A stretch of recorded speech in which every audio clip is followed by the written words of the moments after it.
In today's video, I'm going to be discussing the role of the trail shoulder in your downswing to really help you improve your consistency of contact. Make sure you check this video out.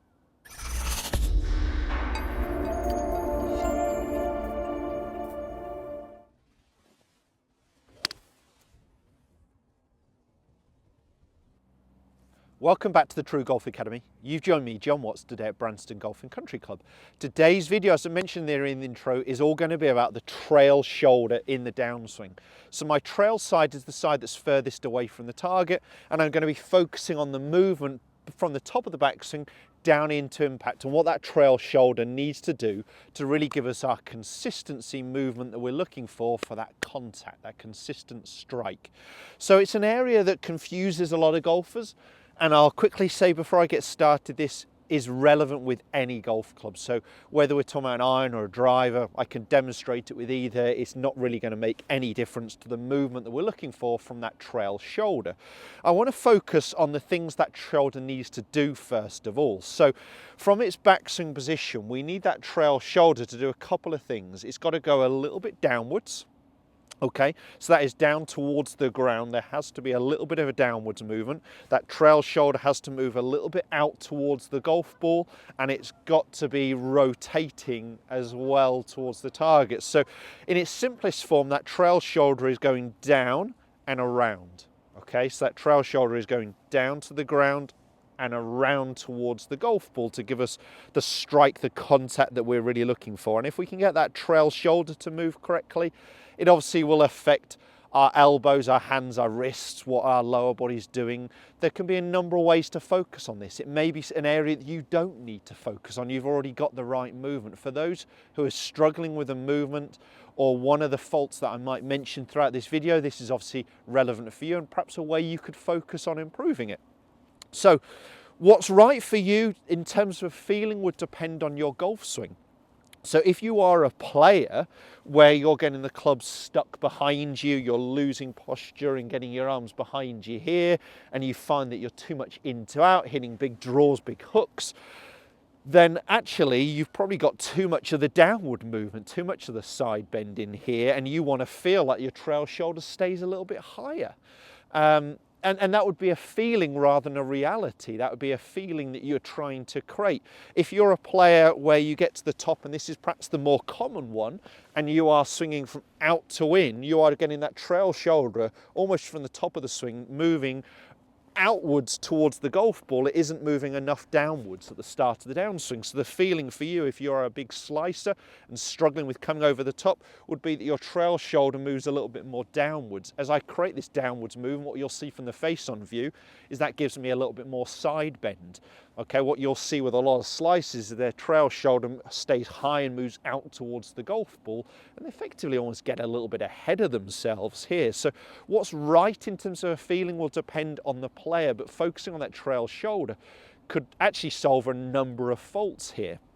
For golfers who are not compressing the golf ball well enough, struggling with the quality of contact, losing some posture, you're probably going to need that feeling that your trail shoulder is moving out towards the golf ball a little bit more. As my trail shoulder moves out towards the golf ball into impact, so it's doing it at the right time. Remember, there's this little downward movement before there's the around movement. It feels for me that my right side, so my trail side, is almost collecting the golf ball here, and that really allows my body to open. It allows my lead side to clear and extend.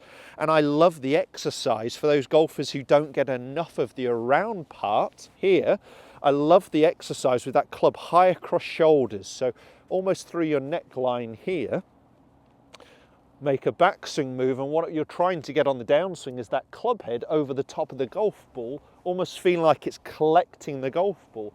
To do that, my shoulder has gone down and around, okay? So it's almost moving in front of me here to allow my body to clear, and that's really going to help me. Another exercise you could simply do would just be a windmill exercise, so with the arms stretched out, keep that 180 between your arms and feel like that right hand, right shoulder is collecting the golf ball here.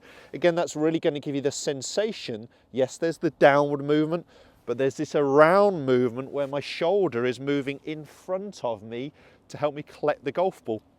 And that's really helping me maintain my spine angle. So what's right for you will depend on your swing, your faults. You've got to understand that first of all. And I would really always look at ball flight to give you that indication. Of course, video is fantastic for data if you can get it from a launch monitor or seeking advice from a PGA Pro. But knowing what's right for you, you can then focus on what trail shoulder movement you really want. But the full movement, if you were just a player, I want to practice this movement, no golf ball, to nail the position, is that trail shoulder moving a little bit down, a little bit in front of me, and a little bit around here. And actually, if you put your lead hand on your trail shoulder, it can really give you the sensation or the helpful feeling of what that trail shoulder is doing. It's moving a little bit down, a little bit in front of me, and around, and that helps my body clear to the golf ball that I'm really looking to do. This trail shoulder movement would really, of course, focus and fix what the elbow's doing, the wrist, maintaining lag, swing path, maintaining spine angle. If we can get this trail shoulder to move correctly, it can help us in so many ways that we're looking for. So, as I said, find out what's right for you in terms of a feeling.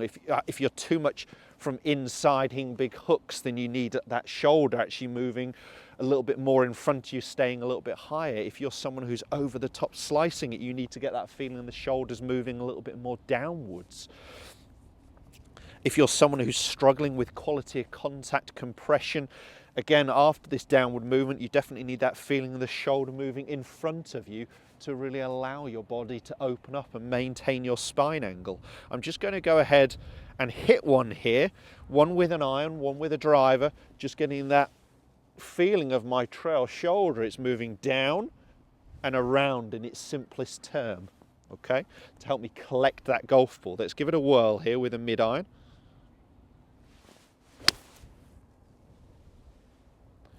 Very happy with that contact. The sensation in the start of the downswing was a little bit more of almost a dead movement, relaxed. I didn't feel like I had to force that trail shoulder. It's dropping before it's moving around. So it's a down and around movement. And that doesn't change when I move into a different golf club. So for those who are going to question the changes iron to driver, for me, there's nothing really in there. I want the same sensation.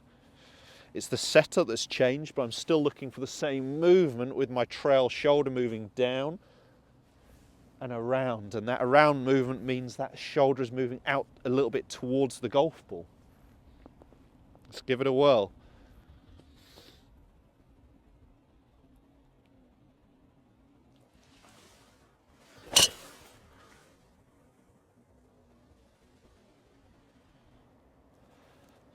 Happy with that ball flight as well. So definitely got that sensation of my trail shoulder just dropping at the start of the downswing before it starts to move in front of me and rotate. In its simplest term, it can be a down and around movement, but as I said, seek what's right for you as a feeling. Depending on your fault, your ball flight, you're going to need that trail shoulder to feel a little bit more exaggerated one way or another. Doing some of those simple at-home exercises without the golf ball is really going to help you get the correct movement of that trail shoulder that can cause or stop a number of faults that you may have in your golf swing. If that video has helped, make sure you hit the thumbs up and do subscribe to my channel to make sure you never miss a video again. At least 2 instructional videos a week. Cheers guys, we'll see you